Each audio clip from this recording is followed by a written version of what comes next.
گلنار رسم نیست کو؟ چه؟ شاید پدرت یا عمد؟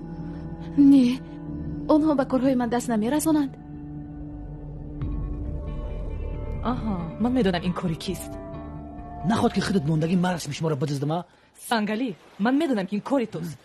تهمت نکن من بعد از مانندم. دزدان اصیل رو شناخته نمیشود.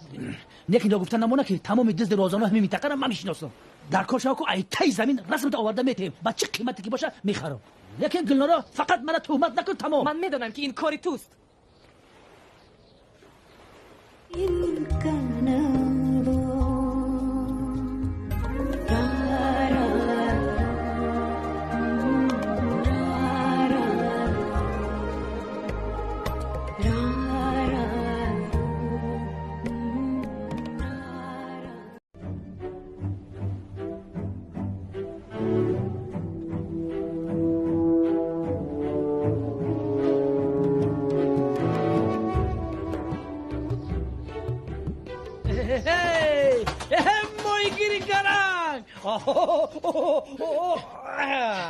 با همین رابه شلقت بیزار کردی. وقتی شوخیه ماهیگیری گرنگ شیرمای ترا کفته گشته است. کی؟ مریم گردی خالاتون گشت نیافت طرفی آسایشگاه رفت.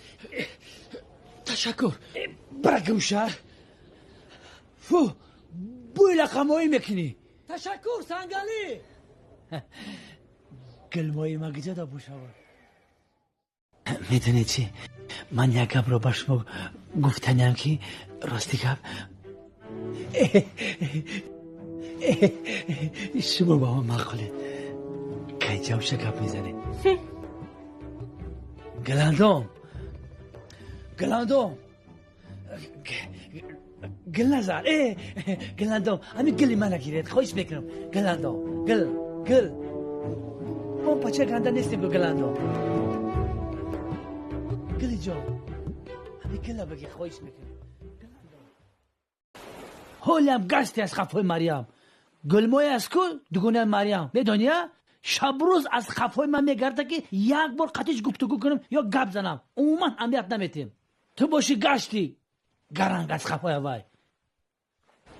گلنارا جان راستی گپ تمام بایگری که در خانه دارم همش ایمی از آن شما. یا یک بار گپ ما بگی. اگه ما هم مردک گنده نیستیم که بیاییم تمام همه قشلق میدونه که تو مرا خشوت میکنی. این متره خشوت میکنم اقفت میدوام. همین شعر بیوده نگفته که به دست آوردن دنیا هنر نیست. یکی را گر توانی دل به دست آور. گلنارا بس کن. بیا بشی روح درازه گلنارا جان. گلنارا میخوام یک گپ با شما بگویم جرأت نمیکنم. او گپ زن یا کی روم؟ نه من به شما معقول. عذر شما با من معقوله. من شما را دوست میدارم. تمام دیگر گپ نداره. نه همین فقط جوابش انتظارم تمام. همین خب خگم من فکر میکنم. گلنارا ما هم در حقیقت گلنارا ما هم بچه گنده نیستیم اکا. میبخشی گلمرو. گلنارا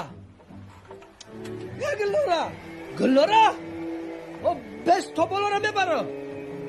گلنارا